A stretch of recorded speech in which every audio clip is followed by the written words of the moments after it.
At the Home Depot, we make it easy to turn your to-do list into a done list with our speedy delivery options.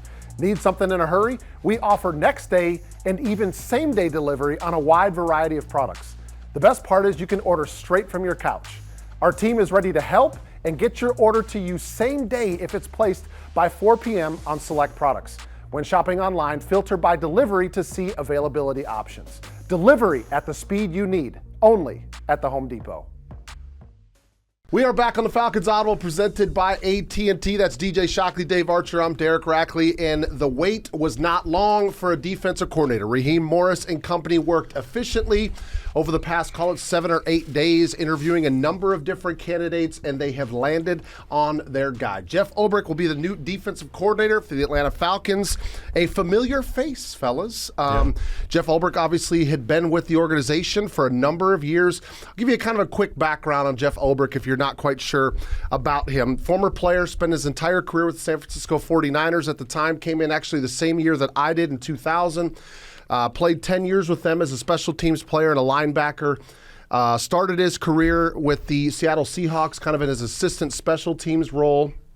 Spent a few years with UCLA coaching in college, and then came over to the Atlanta Falcons and held a variety of different roles here for the Atlanta Falcons. Actually, the longest stint in his career, aside from his playing career, was spent here with the Atlanta Falcons. So, familiar face for Raheem Morris.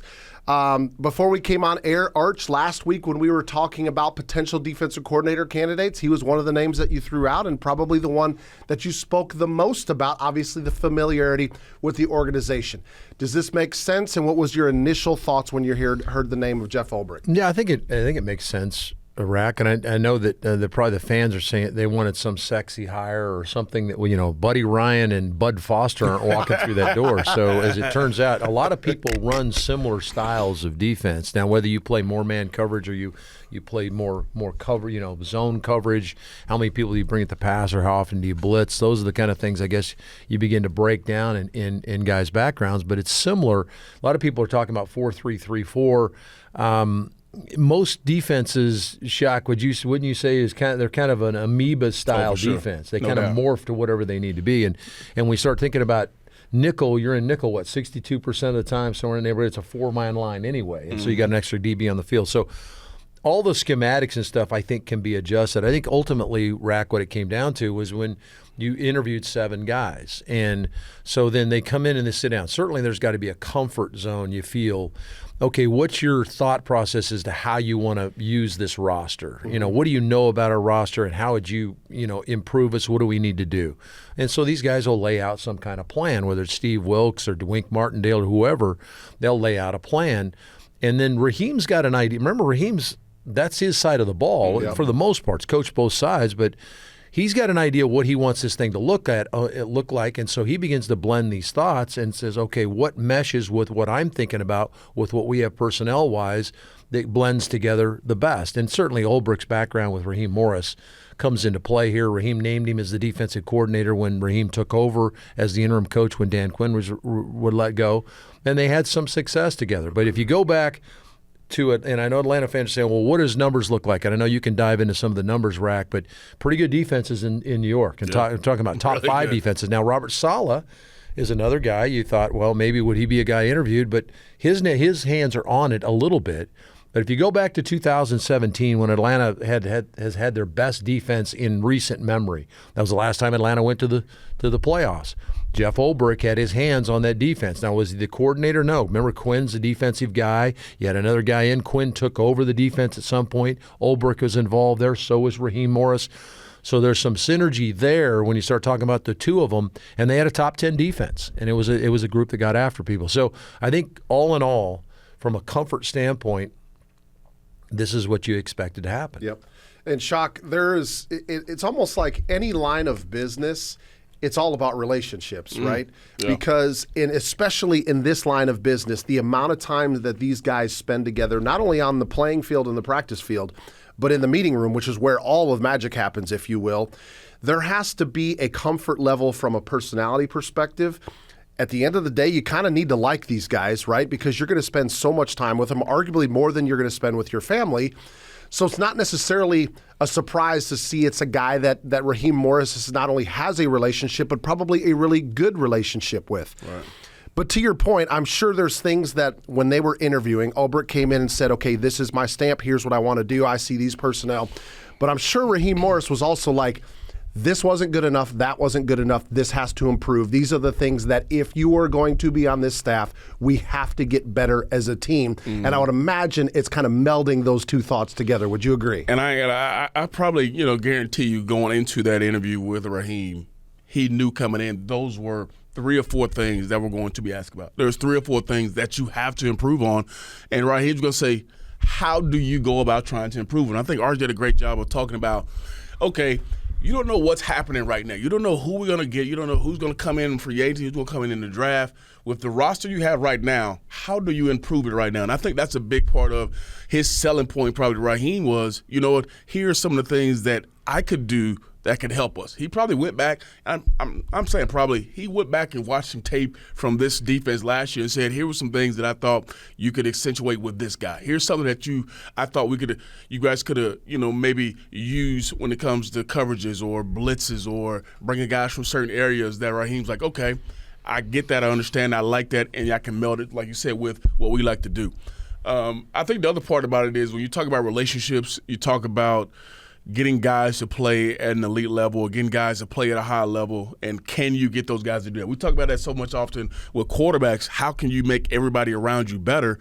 Where here's a guy who I went back and looked up some stuff where 2 guys who we all know pretty well. Patrick Willis, who obviously he was on the back end of his career, and then C.J. Mosley, who's with the Jets. Patrick Willis said that his whole work ethic rubbed off on him when he was playing, and that's part of it. We know where Patrick Willis ended up in, obviously, the Hall of Fame. C.J. Mosley, a 5-time captain with the Jets, said he doesn't allow us to be just okay with what we did today. He always challenged us to take the next step. He will call out players for not running to the football in practice. So you're talking about holding guys accountable at all stages, at all parts of, your career, or as a coach, not trying to always be your friend, but also trying to get the best out of you. And I thought that spoke volumes. 2 guys who have done it at the highest level in this league, he's had a imprint on them. And I'm sure there's countless other guys who he's done that with, but he's going to come in here and he's going to be that guy. And the other part about it is, as we know, guys who've been there and done it. You started off by saying this guy played 10 years in the league. He knows exactly what these guys are going through, what they need to do to be a better player. And I think that comes from a position of these guys can look back and say, you know what, I know this guy understands every part of the aspect of being a player in the National Football League and trying to be better. I wanted to talk a little bit about your comment that you made about accountability and how he keeps players accountable. The reason why I want to talk about that, fellas, is because we've all been around this game. And I think what can happen on occasion, and I'm not saying it happened here in Atlanta because I don't know. I wasn't on the field. I wasn't in the meeting rooms. But what can happen, is when players are making a lot of money and they've got some stardom, there is a tendency to not necessarily say a lot to those guys. Even when they make mistakes, it's easier to kind of let that guy go and say, well, he's done this for a number of years, he'll be fine. When that's not the right way to approach it. And let me tell you this quick story. One of my good friends and our former teammates, Algie Crumpler, spent a couple of years in New England.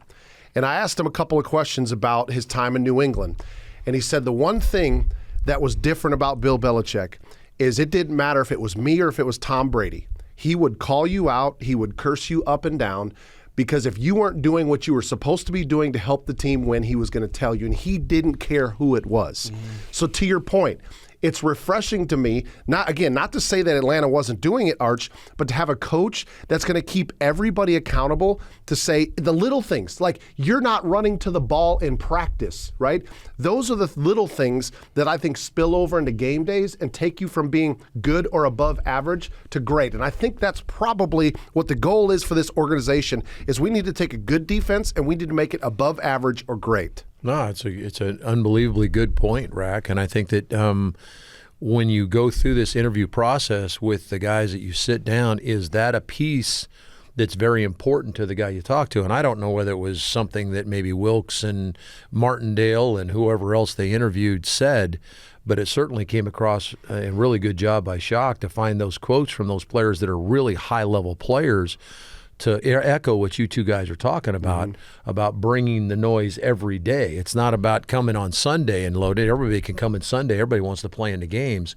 Who wants to be out here on the practice field and get better every day? And who's going to challenge their own teammates, let alone having the coach challenge them? And that's a when you start talking about the overused word culture and all the kind of things you're trying to lay down, is that a piece that the coaches make an everyday scenario? Are you to the meetings on time? Are you prepared in the meetings? So, are you asking questions in the meetings? And is it translating to the field in the walkthroughs? And when you get on the practice field and you're going full speed, Ulbrich obviously demands that based on what Shock just said about two players that kind of accentuated that. Is exactly what you're talking about. Great story about Crump relating arguably the best coach that's ever coached in this league and how he'd get after people. And that, to me, if you're going to win it, right, you got to be challenging one another. And I'll add to that, a similar story I have. And obviously, I think if you're one of those players, you want to be challenged. If you're one of those guys in this league who wants to be the best, you feel like you have to be challenged and pushed to a different level. I remember when I first got here in 2006, and obviously Michael Vick was the quarterback. And I remember sitting in meeting rooms, and it was clear that he would make a mistake, and he wouldn't get corrected for it. And this is – I'm not saying anything that, nobody hasn't heard before. Yeah. And he went back, once he left and went and played for Andy Reid, and he went and played for, a coach who kept him accountable. Mm-hmm. He went back and said there were times where, I was just able to do what I want to do, and I didn't get the proper, constructive criticism that I needed while I was playing in Atlanta. Listen, you got to be checked, right? Yeah. Like certain guys, you got to be checked. Like you got to say that ain't good enough. Made him a better player, and it made him a better player. So, and at that time, I would look at it like, he clearly was late on an out route, but they didn't say anything because of the position that he was and what he held within our team, and obviously it didn't make him a better player. And as we all know, once he went on, he became a better quarterback when he, got and was held accountable. So I think guys want to be held accountable. I think guys want to be coached hard.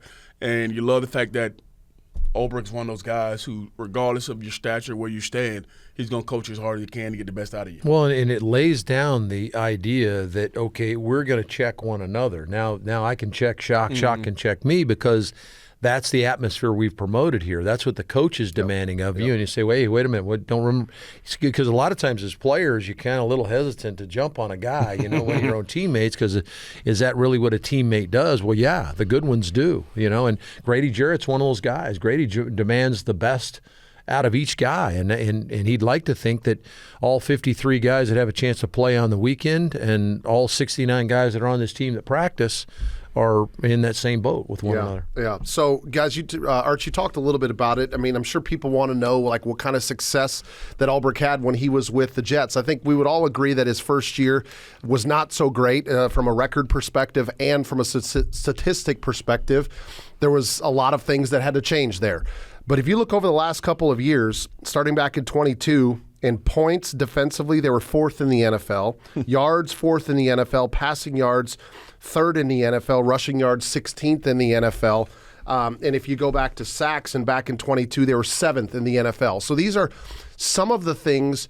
I think those are the focus areas, right? It's pass rush. It's obviously keeping points off the board, getting better against the pass, improving this defense all around. But if you look over the last 3 years, there's a number of categories that even though the Jets, Arch, have struggled from a win-loss perspective, their defense, you can make an argument, was not the reason why they were losing a lot of football games. No, exactly right. When you begin to think about how dysfunctional they've been up there offensively, and then to think how well the defense has played, Rack just talked about the 22 year, 23, they were number 3 overall in defense.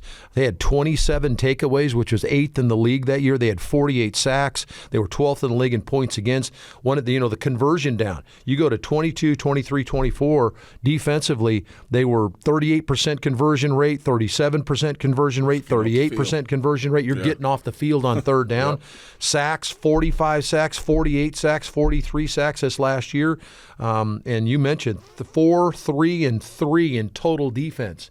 You're talking, and again, we're not trying to pull the the hood over your eyes and say Robert Saleh certainly had his hands on this because he was a defensive coach. Yep. But as you migrate to the head coach position, much like Raheem has had to do here, there's a lot going on that you got to be in the offensive meeting rooms. You got to be in some of the breakdown meeting rooms. If there's a message you want to get across to your backs or your wide receivers, that Raheem does a really good job of doing that kind of stuff, and most head coaches do. So now that defensive coordinator, that's his room. And he's trying to, and that's what Ulbrich's been doing over the last year. So yes, there are some other coaches that collaborate less like anywhere else. But when you begin to look at the defensive coordinator with the New York Jets, he was getting it done. Now you got to have some horses, and they have some horses defensively up there. I know that's something at some point down the road in one of these we'll talk about, that you're going to have to secure some other guys on this football team. But I think that's the other piece of this, guys. And you guys tell me, whenever you get a guy that comes in, you like to think that he's improved, in your years. You get better, you have more knowledge. He served as an interim head coach this last year. A lot of knowledge and stuff that comes in. But there's also relationships with coaches. There's a defensive line coach that needs to be hired here. He had a good one up there. Aaron White-Cotton was outstanding as a defensive line coach. Is that the guy you're going to go to? Potentially. They're going to talk to him. They've had a really good defensive line up there. There's also free agents that aren't quite the guy that was starting, but are ready to step in to be starting roles. There's 3 or 4 guys that I think he's going to have access to potentially come here, bolster this roster. So it's about horses and who he can put on the field. He's going to have access to that. So this opens up a myriad of things that I think people are just thinking about, defensive coordinator, this is what he runs. Well, this is what he has access to do and what he could potentially influence this roster. Yeah, and Shock, this is to kind of piggyback on Arch's point. This could be something to where, potential free agents are looking at this place and saying, okay, yeah, I know about Ulbrich. I know about what he did with the Jets. And that now is a little bit more enticing to me, is going down and playing with an Atlanta Falcons defense that has Jesse Bates in the secondary, has Caden Ellis, has A.J. Terrell. Some building blocks on the defensive side of the ball. I purposely didn't throw out other names because I still think there's a lot of guys that are going to be up in the air for the rest of the offseason. Those 3 guys I feel pretty confident are going to be here next year, and that's what you're looking for as a free agent. Okay, if I leave where I'm at right now, or if I decide to go with the Atlanta Falcons versus the other potential options that I have, what do they have on that side of the ball? Yeah. How are we going to be successful? But not only that, what do they have on the offensive side of the ball to help us score points? Like, it's a total picture, right? And so you'd like to think that it helps bolster Atlanta's positioning when it comes to free agents, bringing in a guy like Ulbrich that has name recognition, that has experience, that has some head coaching experience now, that you're feeling like you're going to be in good hands with this Falcons defense. And then it goes even one step further with the guy who's at the top in Raheem Morris. And you can ask any guy around the league and say, would you want to play for the guy? And they're going to say absolutely yes. So it starts there. And then you filter down to every other part of this team. And then defensively, you say, okay, I got X, Y, and Z pieces. I know these guys are elite level players. I want to go add to that. And then, like you mentioned, that's what my mind went was, are they still going to be all right on the offensive side of the ball? And you think about what Arch just talking about, the Jets part of it is, they were kind of inept on offense. And as good as you were on defense, it still was not enough. So I want to go somewhere, especially if you're an older guy, you're a guy who's been around the league, you want to go win ball games. You know the bigger picture. Okay, if I don't have an offense that can go score points, and I don't have dudes over there who I know can put up points, we can not score any points and still be good. And we saw some of it this year where, we lost a couple games where a team didn't score a touchdown. So you're talking about you need to see the entire picture for a free agent or anybody who's coming in here who wants to play for this team. What is it like playing for this head coach? What is this defensive coordinator? What's his track record been like? Who are the guys I'm going to be around? And then obviously on the offensive side of the ball, are they going to be a special unit over there as well? Because if I'm coming in, I feel like I'm going to add to a unit that's going to be really good. I remember when Calais Campbell came here and he talked about, I want to play with this guy. I wanted to play for this guy. And we know how big of a character he was as far as what he did on and off the field, and that speaks volumes. And for a long time, Atlanta wasn't thought about in that kind of light. But I think now you can see guys wanting to come here and play because of, one, the environment, but then also the people that are in this building that's going to help you grow, but more than that, help you win ball games. Guys, and Arch, as we sit here and record this podcast, we are the week leading up to the championship games. And obviously there are a number of teams that are not playing this weekend. Yeah. And there are some that are still playing this weekend. But for the average person out there listening or watching, Arch, I mean, obviously, next steps, you kind of hinted towards it. Probably defensive line is the line coach is going to be the next step. Outside of that, where do you believe, and kind of educate the fans on where this coaching staff and front office is as far as the next steps and their offseason preparation to get ready for 2025? Well, certainly it will have something to do with what Ulbrich wants to do defensively. If you go back and look at we keep talking about the Jets because that's where he was most recently. They were 10th in the league in most snaps playing man coverage in the secondary. Mm-hmm. Is this secondary built to play man coverage? The guys that are coming back. Now, you've got guys, Mike Hughes, you got D. Alford, whoever. You've got guys you got to get re-signed if you want to bring them in. Or are there some guys he wants to pluck that are off that Jet roster that are going to be free agents or whatever? Other guys around the league, we've talked a little bit about that. So how does that mesh with the scheme you want to play in going and getting personnel? But I think you have to attack all three levels, Rack. Yeah. I think that you're talking about defensive line. You got two aging defensive tackles in Grady Jarrett and David Onyemata. Not saying they can't still play. You got two young guys. One played a little bit in Roro, and Dorless didn't play hardly any. Is there someone, and that's where the defensive line coach comes into play. If you hire a guy that can come in here and develop those guys, but also blend the veteran players in, is there a veteran player or two out there? I've got a couple guys in mind. We won't talk about that now, but there's some guys, once they free up, could potentially be guys that comes in here and major impact guys along the defensive front. Again, meshing with what Ulbrich wants to do. The linebacker area, I mean, we're talking about the secondary and the defensive line. Linebacker area is going to have to be looked at. You know, do you have enough athleticism at the linebacker spot? Do you have enough thump at the linebacker spot to do what Ulbrich and what Raheem Morris are wanting to do defensively? So I think that's kind of a vague idea. You know, it's kind of vague for the fan. Well, you're not giving me anything to sink my teeth into. Well, what it is they're still trying to figure out from a personnel standpoint, right, Shock? For sure. So you've got that's the next step here is the personnel thing. They're going to evaluate these guys hard. Ulbrich's going to say, yeah, I like this guy, and he's going to comb through all 17 games on tape. And he's going to look at all these guys play in all these different positions. I like the way that guy plays. I can use him as this. I can get this guy to do this. And then once they evaluate that, then they'll attack the rest of it. But you know, guys, we got two teams playing for the NFC Championship this weekend. You beat one in week 2, drove the length of the field and beat them in week 2. And I know Saquon Barkley dropped a swing pass that might have won the game, but hey, that's part of the game. Talk to Mark Andrews about how that's feeling this morning. So, but you also had the other team on the ropes. You had a chance to beat the other team, and it went to overtime. You lost. So you've got two teams that you won in a one-score game and you lost in a one-score game. That's how close it is to the National Football League to flip some things around here. Yep. The two teams that are playing for you could have beaten both of them. You beat one of them. It's crazy to think how tight it is, right? And we talk about it all the time, but all of a sudden you get slapped in the face and you look at the two teams that are going to play in Philadelphia this week and say, wait a minute. Right. We had both those teams. I'd take it one step further. Yeah. They had a chance to beat the Chiefs. Yeah. Exactly right. A chance to beat the Chiefs. There you go. And they're number one overall seed in the AFC, right? Doubt. So it is. It's a great point that how tight the margin of victory is in getting not playing in the postseason and playing in a championship game, one game away from getting the Super Bowl, right? And sometimes it's a little hard to swallow because you sit back and you're like, gosh, we could have beat the Chiefs. We beat the Eagles. We could have beat the Commanders. Right. 3 of the 4 teams that are still going. No doubt. Like right there at the end of the game.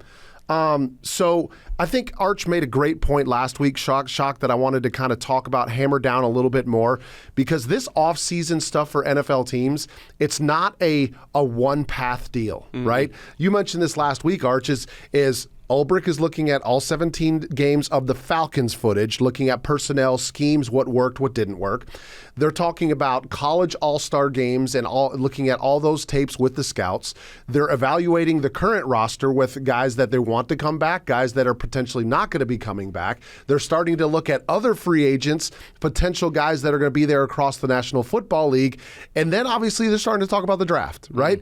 So there's so many different tentacles, if you will, in an offseason. It's not just like, all right, guys, we're going to sit down and we're going to talk about Falcons defensive line. It doesn't work that way. Yeah. You have to be so versatile, multifaceted to be a coach and a personnel person in the National Football League because of all the things that go down in the offseason. And which is why it's so important to have guys who understand or know exactly what they want, because you just broke it down like a big oak tree and you got all these different branches coming off, and you got to figure out, okay, how do I water this tree the best? And that fits what we like to do the most. And that's why when Art's talking about Ulbrich is going to come in, he's going to have an idea of, okay, how can I use this certain guy? How can I use that certain guy? Because there are going to be certain guys who, in the draft or free agency, that won't fit what you want to do. So that kind of slams it down for you and gives you an idea, okay, if we want to use this guy on third down, use this guy to rush the pass, use this guy in the run game, we want to use this guy, maybe he's a really good special teams guy for us, and maybe in 2 years I can develop him into something that we want him to use. There's so many avenues I think that you have to start with when it comes to evaluating the roster, evaluating how a guy fits. And then there's also, how do we meld all these guys with what we already have? And we talked about the current roster of what it looks like and what it can be. But then for a lot of it, you already know as a coach, okay, well, this guy maybe doesn't fit what we want to do on this side of the ball. And this is a guy who's probably already been in the system. And, he came over. He was great for what they did last year. But I have new ideas. I have new thought processes I want to use. And then there's other guys who they exactly know who they want when it comes to a draft, come to a free agency, and say, these are our focal points. These are guys we want to hone in on and make sure that we go get. So it's going to be interesting to see how they go about just melding all the different tree branches together to fit into that big tree stump that they want when it comes to this defense. And it starts with, one, knowing exactly what you want and how you want it to look when it comes to this defense or this team, because a lot of different sides of the ball are going to have a lot of say-so on, okay, I don't want this guy just to be a guy we can use on the defense side. This guy has to be able to go and run down on kicks. This guy got to be good on the punt team. He's got to be good on all these different areas, which makes his team better. I look at the postseason, guys, and to me, a lot of times it kind of shows you how you win and lose in the National Football League. And there's a number of different areas I wrote down that I feel like the Falcons defense has to get better. But you guys were watching the postseason. You guys saw what generally ends up getting you beat. And it's turnovers and takeaways, right? Think about some of the games that have happened in the postseason. Baltimore Ravens only gave the football away 11 times in the regular season. 11 times. They got turned over 3 times. One of the most explosive offenses, the way they were playing, they got turned over 3 times. They ended up losing the game. How many turnovers were in the Detroit game? Yeah. I mean, how about the Chargers? Yeah. That game, going back to the first round. Yeah. Turnovers, right? And then you think about pass rush, which was an area of concern for the Falcons all season long. I look at the Chiefs, right? And you think about, okay, it's Chris Jones, right? There's this dude named Karlaftis that's killing people, right? So if I'm Atlanta, and granted, it's hard to just go find a great pass rusher, but how do you create the next Karlaftis, right? I mean, guys, he's becoming to be a menace, an absolute menace. You can't go off the street, Arch, and get Trey Hendrickson. It just doesn't happen like that, No, right? that's true. You can't go off the street and just get TJ Watt. But can you take a Caden Ellis and turn him into a Karlaftis? I think Caden Ellis told you he wants to be an edge rusher. Yeah. He wants to come off the edge and get after the passer. So I start thinking about those are the areas where this team has to give it. I wrote down sacks, third down defense, rush defense, red zone, and takeaways. I think if you can, now I'm not saying dominate the league, but if you can be towards the top of the league in 3 out of the 5 of those, you're going to have a good chance of getting to the postseason and ultimately winning games in the playoffs. So, in my opinion, those are the 3 of the 5 areas that you got to be really good. If you think there's 1 or 2 areas next year, it's this Atlanta Falcons defense has to be much better, it would be what? Well, number 1 would be, for me, would be conversion down. And when you think about conversion down, it's morphed into a 3rd and 4th down situation because the analytics are telling coaches to go for it more on 4th down. So you have to start combining 3rd down and 4th down together. What does that number look like? So you need to win. To me, you've got to win those downs. And some of what you talked about in there that are the 5 categories, combine give you the opportunity to win on the conversion down? Yep. Can you keep them hemmed in the run game? See, to me, number 2 on the list to me is stopping the run. Yeah, me too. You have got to stop the run game. You look at these teams that are running the football. I mean, you look at what Philly's doing running the ball. They're not killing anybody throwing the football. They're running the football. Saquon Barkley's going off on people. Look at what Derrick Henry did prior to this last weekend, running the football. Look what the quarterback did for Buffalo. I mean, he's running the ball when you get down in the red zone. But conversion situation for me is number 1. And then the combination of what you talked about in pass rush and rush defense help make that a doable situation. So conversion situation for me has always been number 1. Red zone is its own entity. I think you have to be able to limit people in the red zone, and or as on offense, you've got to be able to score right down there. You got to put touchdowns on the board. So red zone would be number 2. And again, a combination of defensive stops in run game, pass rush, and the takeaways that you can limit teams and maybe give short field opportunities for your offense are the subsidiaries of being able to win on conversion downs and win in the red zone. Shock, everybody's got every analyst kind of has their money situations, like the situations they feel like you have to win. What are those for you, especially when it comes down to the defense? What do you think are the most important for not only the Falcons, but any NFL team to win defensively? I think it's hard for me to argue with what Arch just mentioned, because those are the winning situations in every ball game. And it comes down to being able to stop people, and that's the bottom line. And I think that's kind of where this league has gone to, where offenses have kind of evolved, where they become really good in those conversion situations. I mean, you look at Dan Quinn in the Commanders game, look at how many times he went for it on 4th down and they were able to convert, and how many times that led to more points. I think those are the key situations in the ballgame that allow teams to have special seasons if they're good in those areas. And, Archie did a great job of breaking it down. I don't think I want to add any more to that. I'll just add to the last part of what he talked about is the takeaways part of it. We talk about how good a defense can be and how they can really help a ball team. But if you're turning a team over and you're giving your team the football more often, guess what? You're probably going to win more ball games because you're going to go score more points. And that's just the reality of it. And you're giving them short fields, or you're giving them more opportunities. And I just talked about how good quarterbacks are in this league, how good offenses are, how good play callers can be. I mean, look at what, Detroit and, that last ball game, Detroit and the Commanders going back and forth. Why these guys are highly coveted when it comes to, okay, these guys got to be our next head coach, because of the things they put teams in some binds that really make it tough on opposing defenses. So if you're giving them extra opportunities to call the plays that they have been drawing up all week and want to showcase, it gives you more opportunities to score points. And we know what we saw in that last ball game with Michael Penix Jr. and this offense and all the weapons you have. You don't think they're going to score more points? You give them other or extra opportunities with the football, or you give them short fields. You give Drake London another chance in the red zone. You give BJ on the football again in space. Michael Penix continues to grow. We saw him put up 38 points in the last ball game and continue to drive this football. So the more chances you give your offense, and then the more confidence it gives to your defense if you're turning teams over. And I guarantee you, if you're turning teams over, more than likely you're forcing them to throw the football in situations that obviously you were probably good on in 1st and 2nd down, where you're stopping the run or you're getting sacks, and then here it is, it's 3rd and 12, and the quarterback's trying to force the issue to get a 1st down and move the chain because they need to score points. So I think it all rolls in together with conversions and stopping the run, and then you're able to turn people over. It helps the entire team when it comes to being better, when it comes to scoring more points and also getting off the field. To double down on your point, Rack, you talked about Karlaftis. Okay, is Armel Ebiketie potentially going to be Karlaftis? Potentially. There's a potential there, right? But I think what you're saying is you can have all sorts of schemes, and you can kind of dial stuff up, and hopefully the ball bounces in your lap occasionally and stuff like that. But at some point, you got to have some special guys on the field. You got to have some dogs on the field. But you look at Chris Jones and Karlaftis on the defensive front, and then their linebackers can roam and hit.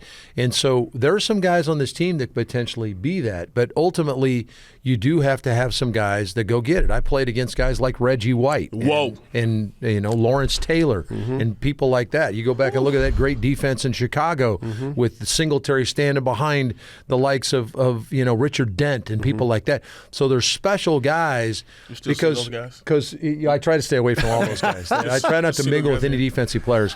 But ultimately, why is that a deal? One, you come in and you get prepared for a scheme. Okay, this is what they like to do. They're going to play a lot of man coverage here. We get down the red zone. They kind of change their skin. They kind of morph into this aggressive, whatever it might be. But then there's a couple special guys that you have to account for. Okay, and that's a problem.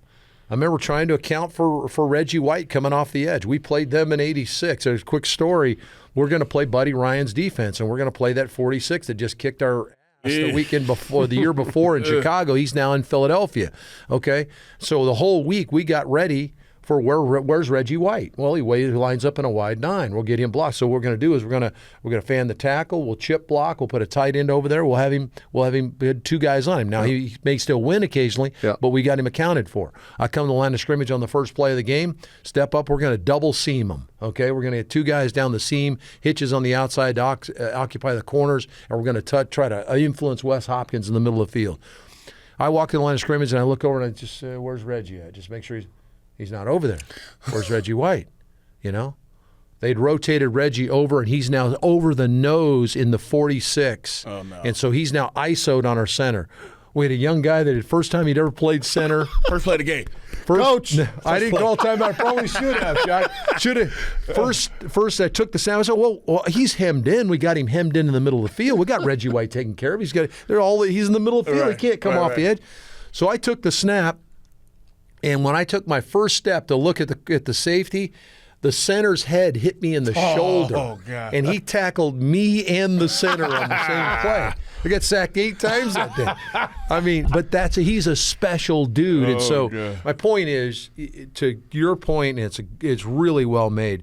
You can do all the scheming and all that but you got to have some special guys step up and make plays. 100%. And actually, Arch, I was thinking the same thing. How I was going to close everything down is a lot of teams have mottos, right? Obviously, we previously with Dan Quinn, it was about the brotherhood, and he's brought the brotherhood to Washington, and that seems to be working. But I would say here, the Atlanta Falcons organization is about rise up, okay? And at the end of the day, that's what has to happen. Think about what's happened so far in the postseason this year, okay? You could say what you want about certain players. Patrick Mahomes, Travis Kelce. They find a way to make plays to win. They rise up when the moment is the most important. One of the MVP candidates for this year, Josh Allen, rise up at the right moment. 2 rushing touchdowns in that game. He's not going to blow you away with what his passing stats are, but he's going to do what he has to do to win football games. Give the credit to the rookie, Jaden Daniels. He did it against the Atlanta Falcons. The second half, they said, young fella, you're going to have to go win the football game. And Jaden Daniels, he rise up. And he's done that in the postseason. And as a rookie, he's got his team in the NFC Championship. Saquon Barkley, you think he's rised up this year? Yeah.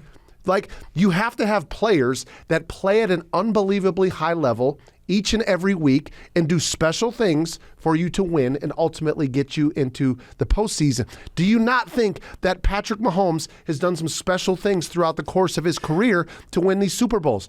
You can hate Tom Brady all you want. In those moments. He did special things that nobody else could do to win all the Super Bowls that he did. So, as we kind of wrap this up, Jeff Ulbrich named the new defensive coordinator of the Atlanta Falcons. It's a new era on the defensive side of the ball. We kind of recapped the name. We recapped the stats. We recapped what he's going to be doing in this organization. At the end of the day, it comes down to players rising up and being absolutely special. That's how you win in the National Football League. So we can coach them up as much as you want. You can make them better players. But at some point, Michael Penix, Bijan Robinson, Jesse Bates, Caden Ellis, or whoever the next person is, you got to learn to take over games. Go You make have plays. to take over games and make plays. Go All make plays. That's going to wrap us up here on the Falcons Audible, presented by AT&T. Our guys, Arch, Shock, from across the table. I'm Rack. We'll be back again on Big Moments. I keep saying that, but every week we keep coming back. Because it's a big moment, baby. It's a big moment, and maybe next week there'll be another big moment, or maybe it's just us three in the chairs making a big moment. Huh, fellas? We got to make a play. We're going to rise In the up. meantime, make sure you check out Falcons Final Whistle podcast. Stay tuned to the Atlanta Falcons YouTube channel, of course, AtlantaFalcons.com. And as I always say in the offseason, we will be back when we are back. Thanks so much for joining us on the Falcons Audible, presented by AT&T. Once again, that's Shock. That's Arch. I'm Rack. Take care, everybody.